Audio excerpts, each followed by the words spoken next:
I've got this idea in my head that I'm some sort of decluttering expert now that I've done 30 days, and couldn't resist sharing my top 10 decluttering tips.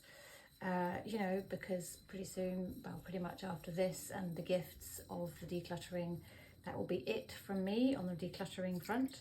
Well, I'm going to continue doing it on a daily basis, but not posting. You'll be relieved to hear. So number one is cupboards before piles, absolutely crucial. Otherwise you basically are just trying to do a pile and you're moving stuff around. Seems really obvious, but took me an entire month to work out that you have to go for cupboards first. Number two, you choose the cupboards that you never visit. They're much easier because it's easy to let go of stuff that you never use if you haven't even been in that cupboard for like a year or 2 or 5. So choose the cupboards you never use, those first. Ignore the piles, do those afterwards. Number three, no pile is too small.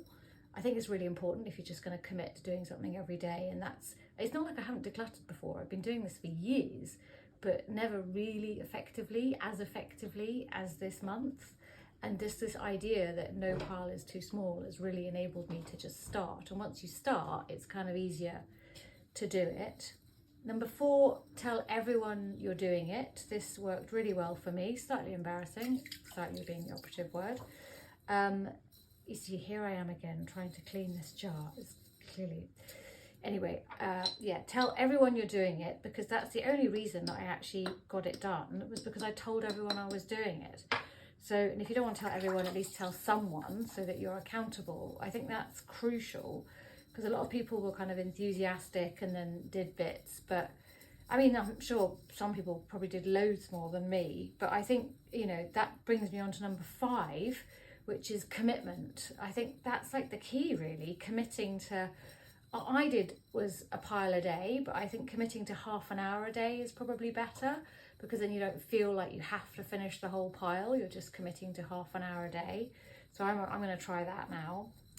Number six, do it in the morning. I didn't manage to do this, and as a result, sleep was dramatically compromised.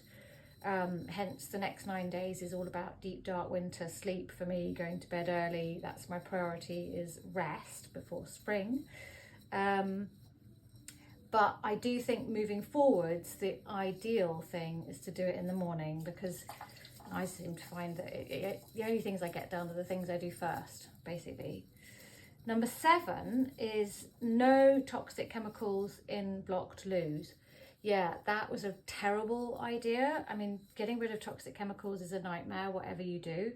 But thankfully, we won't be bringing any more in. As I'm demonstrating brilliantly, lemon essential oil actually gets labels off, and so you don't need white spirit anymore. Although this one is proving to be a bit stubborn, but they feel all lovely afterwards. It actually works.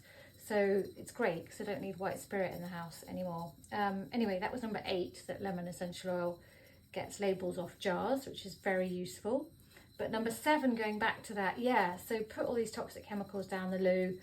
It didn't unblock it, and then we ended up, you know, poor Nina, and because it's like basically next to her room, we ended up with like toxic fumes for 2 days, not going down the loo in her bathroom. So that was not great. So I would recommend, if you are going to put things down the loo, it's not a blocked loo. Number 9 is paper piles are actually fun. They, you know, I don't feel like intimidated by mountains of paper now, because it's a good excuse to like watch a film. You can kind of, you know, if you're paying less attention, you probably chuck more stuff away, throw it in the wood burner. Yeah, and the same goes for drawers. That's number 10. Is if you're going to watch TV or a film, I now think, oh great, I'll take a cutlery drawer with me, or I'll take a knicker drawer with me, or I'll just take some sort of drawer with me. Being a bit impatient with this. This is the cheap essential oil, so I can use it a bit more. Yeah, take a drawer with me, and then I'm just excited about decluttering my whole life. So these are my pearls of decluttering wisdom, and I am no longer a decluttering expert. So I hope that was useful. Thanks for watching.